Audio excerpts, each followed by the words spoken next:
வணக்கம் நேர்களே, ஐரோப்பிய செய்திகளின் மதிய நேர செய்திகள். முதலில் தலைப்புச் செய்திகள். பனிப்பொழிவு எச்சரிக்கை. பிரித்தானியாவில் 10 நகரங்களை உறைபனியில் மூழ்கடிக்கும் கடும் குளிர்.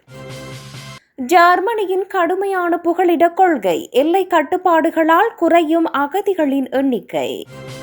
உக்ரைன் போர் முனையில் பரபரப்பு. டிரம்பின் வருகைக்கு பின் அமைதி பேச்சுவார்த்தைக்கான முயற்சிகள் தீவிரம். சுவிட்சர்லாந்து விடுதி தீ விபத்து. தீப்பிடித்ததற்கான காரணம் குறித்த அதிர்ச்சி தகவல். உக்ரைன் போரில் புட்டினின் புதிய உத்தி. ரஷ்ய ராணுவத்தின் முன்னேற்றம் குறித்து ராணுவ ஆய்வாளர்கள் எச்சரிக்கை. ஐரோப்பா செல்லும் கனவு துயரத்தில் முடிந்தது. படகு கவிழ்ந்து 7 பேர் பலி. புட்டின் இல்ல தாக்குதல். ஆதாரங்களை அமெரிக்காவிடம் அளித்தது ரஷ்யா. 2026ஆம் ஆண்டில் உலகம் பொருளாதார சவால்கள் மற்றும் தொழில்நுட்ப புரட்சி குறித்த முக்கிய கணிப்புகள். இனி விரிவான செய்திகள். பனிப்பொழிவு எச்சரிக்கை. பிரித்தானியாவில் 10 நகரங்களை உறைபனியில் மூழ்கடிக்கும் கடும் குளிர். பிரித்தானியாவில் பல பகுதிகளில் கடும் பனிப்பொழிவு ஏற்படும் என வானிலை வரைபடங்கள் எச்சரிக்கை விடுத்துள்ளன. லண்டன், பர்மிங்காம், நியூகேஸில் உள்ள 10 முக்கிய நகரங்களில் சுமார் 16 அங்குல உயரம் வரை பனிப்பொழிவு ஏற்படக்கூடும் என்று கணிக்கப்பட்டுள்ளது. ஆர்க்டிக் காற்றோட்டம் காரணமாக நாட்டின் பல பகுதிகளில் வெப்பநிலை -10 டிகிரி செல்சியஸ் வரை குறையக்கூடும் என்பதால் பொதுமக்கள் விழிப்புடன் இருக்க அறிவுறுத்தப்பட்டுள்ளனர். ஸ்காட்லாந்து மற்றும் வடக்கு இங்கிலாந்து பகுதிகளில் பனிப்புயல் வீச வாய்ப்புள்ளதால் போக்குவரத்து மற்றும் மின் விநியோகத்தில் பாதிப்புகள் ஏற்படலாம் என அஞ்சப்படுகிறது. மெட் அலுவலகம் மஞ்சள் மற்றும் ஓரஞ்சு நிற வானிலை எச்சரிக்கைகளை விடுத்துள்ளதுடன் அத்தியாவசியமற்ற பயணங்களை தவிர்க்குமாறு கேட்டுக் கொண்டுள்ளது. பனிப்பொழிவினால் சாலைகளில் வழுக்கும் தன்மை ஏற்படும் என்பதால் வாகன ஓட்டிகள் தகுந்த பாதுகாப்பு முன்னெச்சரிக்கை நடவடிக்கைகளை மேற்கொள்ளுமாறு வலியுறுத்தப்பட்டுள்ளனர். ஜெர்மனியின் கடுமையான புகலிட கொள்கை. எல்லை கட்டுப்பாடுகளால் குறையும் அகதிகளின் எண்ணிக்கை. ஜெர்மனியின் எல்லைகளில் மேற்கொள்ளப்பட்டு வரும் கடுமையான சோதனைகள் மற்றும் புகலிட கொள்கைகள் காரணமாக சட்டவிரோதமாக நுழையும் அகதிகளின் எண்ணிக்கை குறைந்துள்ளதாக மத்திய போலீசார் தெரிவித்துள்ளனர். குறிப்பாக எல்லையிலேயே அகதிகளை திருப்பி அனுப்பும் நடைமுறை குறிப்பிடத்தக்க மாற்றத்தை ஏற்படுத்தியுள்ளதாக போலீஸ் தரப்பு புள்ளி விவரங்கள் சுட்டிக்காட்டுகின்றன. அரசியல் ரீதியாக CSU கட்சி தலைவர் அலெக்சாண்டர் டாப்ரிண்ட் இந்த கடுமையான நடவடிக்கைகளை தொடர்ந்து வலியுறுத்தி வருகிறார். இருப்பினும் இந்த மாற்றங்களில் டாப்ரிண்டின் நேரடி பங்களிப்பு குறைவாகவே உள்ளதாகவும் இது கூட்டாட்சி அரசின் ஒட்டுமொத்த பாதுகாப்பு மாற்றங்களின் ஒரு பகுதி எனவும் விமர்சனங்கள் எழுந்துள்ளன. எல்லையில் மேற்கொள்ளப்படும் தீவிர கண்காணிப்பு காரணமாக ஆட்கடத்தல் முயற்சி மற்றும் அனுமதியின்றி நுழைபவர்கள் பெருமளவில் தடுக்கப்பட்டுள்ளனர். புகலிட கோரிக்கையாளர்களுக்கு பணத்திற்கு பதிலாக சமூக அட்டை வழங்கும் முறையும் அகதிகளின் வருகையை குறைக்க ஒரு முக்கிய காரணமாக கருதப்படுகிறது. உக்ரைன் போர் முனையில் பரபரப்பு. டிரம்பின் வருகைக்கு பின் அமைதி பேச்சுவார்த்தைக்கான முயற்சிகள் தீவிரம். உக்ரைன் மற்றும் ரஷ்யாவுக்கு இடையிலான போரை முடிவுக்கு கொண்டுவர ஜனாதிபதி டொனால்ட் ட்ரம்ப் தீவிர முயற்சிகளை முன்னெடுத்து வருகிறார். போரை நிறுத்த உக்ரைன் தனது சில பகுதிகளை விட்டுக் கொடுக்க நேரிடும் என்ற விவாதங்கள் எழுந்துள்ள நிலையில் அதிபர் செலன்ஸ்கி நாட்டின் பாதுகாப்பு மற்றும் நேட்டோ உறுப்புரிமையில் உறுதியாக உள்ளார். மறுபுறம் ரஷ்ய அதிபர் புட்டின் தனது நிபந்தனைகளில் மாற்றமில்லை என தெரிவித்துள்ளதோடு போர்க்களத்தில் ரஷ்யா தொடர்ந்து முன்னேறி வருவதாக குறிப்பிட்டுள்ளார். நேட்டோ அமைப்பில் உக்ரைன் இணைவது குறித்து ஐரோப்பிய நாடுகளிடையே மாறுபட்ட கருத்துக்கள் நிலவி வரும் நிலையில் அமெரிக்காவின் நிலைப்பாடு இதில் தீர்க்கமானதாக இருக்கும் என கருதப்படுகிறது. அமைதி பேச்சுவார்த்தைக்கான ஆரம்பகட்ட நகர்வுகள் தொடங்கியுள்ள போதிலும் உக்ரைன் மீதான ரஷ்யாவின் ட்ரோன் மற்றும் ஏவுகணை தாக்குதல்கள் குறையாமல் தொடர்கின்றன. சுவிட்சர்லாந்து விடுதி தீ விபத்து. தீப்பிடித்ததற்கான காரணம் குறித்த அதிர்ச்சி தகவல். சுவிட்சர்லாந்தின் கிரான்ஸ் மொன்டானா பகுதியில் புத்தாண்டு கொண்டாட்டத்தின் போது ஏற்பட்ட கோர தீ விபத்தில் 40க்கும் மேற்பட்டோர் உயிரிழந்துள்ளனர். இந்த தீ விபத்து ஒரு கேளிக்கை விடுதியில் இருந்து தொடங்கியுள்ளதாக புதிய புகைப்படங்கள் மற்றும் ஆதாரங்கள் மூலம் தெரிய வந்துள்ளது.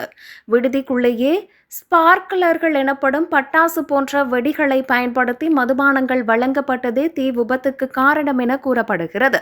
அந்த விடுதி நிர்வாகம் முன்னரே இத்தகைய தீப்பொறி சாகசங்களை விளம்பரமாக பயன்படுத்தியது தற்போது அம்பலமாகி உள்ளது. உயிரிழந்தவர்களில் பெரும்பாலானோர் புகையினால் மூச்சு திணறி பலியாகி உள்ளனர்.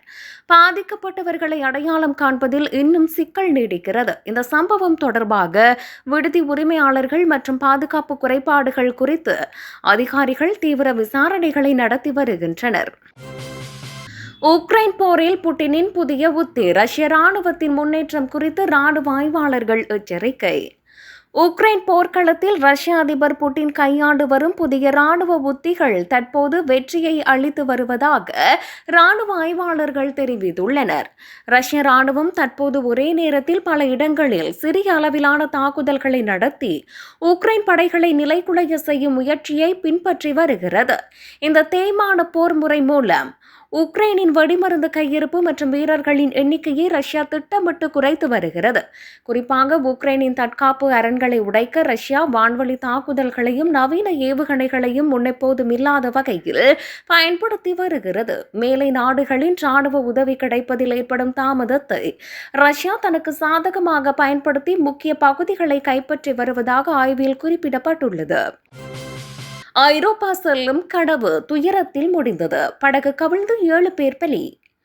ஐரோப்பாவுக்கு செல்ல முயன்ற சுமார் 200 புலம்பெயர்ந்தோரை ஏற்றி சென்ற படகு காம்பியாவின் கடற்கரை கப்பால் கவிழ்ந்து விபத்துக்குள்ளானது. இந்த சோகமான சம்பவத்தில் குறைந்தது 7 பேர் உயிரிழந்ததோடு மேலும் பலர் மாயமாகி உள்ளதாக சர்வதேச ஊடகங்கள் தெரிவித்துள்ளன. புதன்கிழமை நள்ளிரவு ஜினா கிராமத்திற்கு அருகில் மணல் திட்டில் மோதியதில் இந்த விபத்து ஏற்பட்டதாக அந்நாட்டு பாதுகாப்பு அமைச்சகம் தெரிவித்துள்ளது. இதுவரை 96 பேர் உயிருடன் மீட்கப்பட்ட நிலையில் காணாமல் போனவர்களை தேடும் பணிகள் தீவிரமாக நடைபெற்று வருகின்றன. ஸ்பெயினின் கனரி தீவுகளை நோக்கி பயணித்த இந்த படகில் இருந்தவர்களில் பெரும்பாலானோர் ஆப்பிரிக்க நாடுகளைச் சேர்ந்தவர்கள் என தெரிய வந்துள்ளது.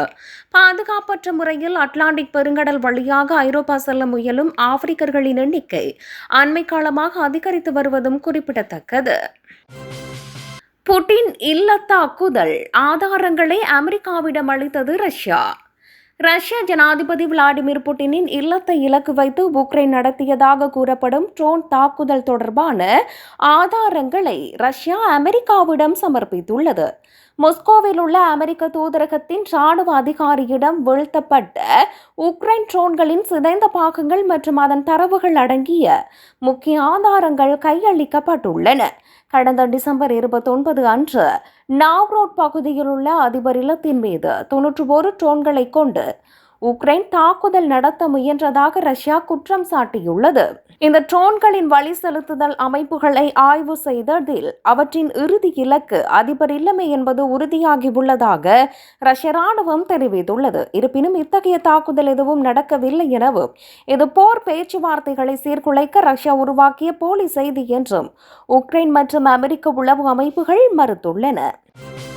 2026 ஆண்டில் உலகம் பொருளாதார சவால்கள் மற்றும் தொழில்நுட்ப புரட்சி குறித்த முக்கிய கணிப்புகள். செயற்கை நுண்ணறிவு தொழில்நுட்பம் 2026 அதன் உச்சத்தை எட்டும் எனவும் இது உலக பொருளாதார வளர்ச்சியில் பெரும் தாக்கத்தை ஏற்படுத்தும் எனவும் எதிர்பார்க்கப்படுகிறது. பல நாடுகளில் பணவீக்கம் குறையத் தொடங்கும் அதே வேளையில் வேலையின்மை விகிதம் சற்று அதிகரிக்க வாய்ப்புள்ளதாக பொருளாதார நிபுணர்கள் எச்சரித்துள்ளனர். அமெரிக்காவின் புதிய வரி கொள்கைகள் மற்றும் சர்வதேச வர்த்தக போர்கள் காரணமாக உலகளாவிய மொத்த உள்நாட்டு உற்பத்தி வளர்ச்சியில் சுணக்கம் ஏற்படலாம். எரிசக்தி துறையில் கச்சா எண்ணெய் விநியோகம் அதிகரித்த விலை சரிவு ஏற்பட வாய்ப்புள்ளதாக சர்வதேச எரிசக்தி முகமை கணித்துள்ளது. டிஜிட்டல் நிதித்துறையிலும் டிஜிட்டல் யூரோ அறிமுகம் மற்றும் கிரிப்டோ சந்தையில் புதிய மாற்றங்கள் பண பரிமாற்ற முறையை மறுசீரமைக்கும். ஐரோப்பிய ஒன்றியத்தில் பல்கேரியா 21வது நாடாக யூரோ நாணய முறையை ஏற்றுக்கொள்வது ஐரோப்பிய சந்தையில் ஒரு முக்கிய மைல்கல்லாகவும் அமையும்.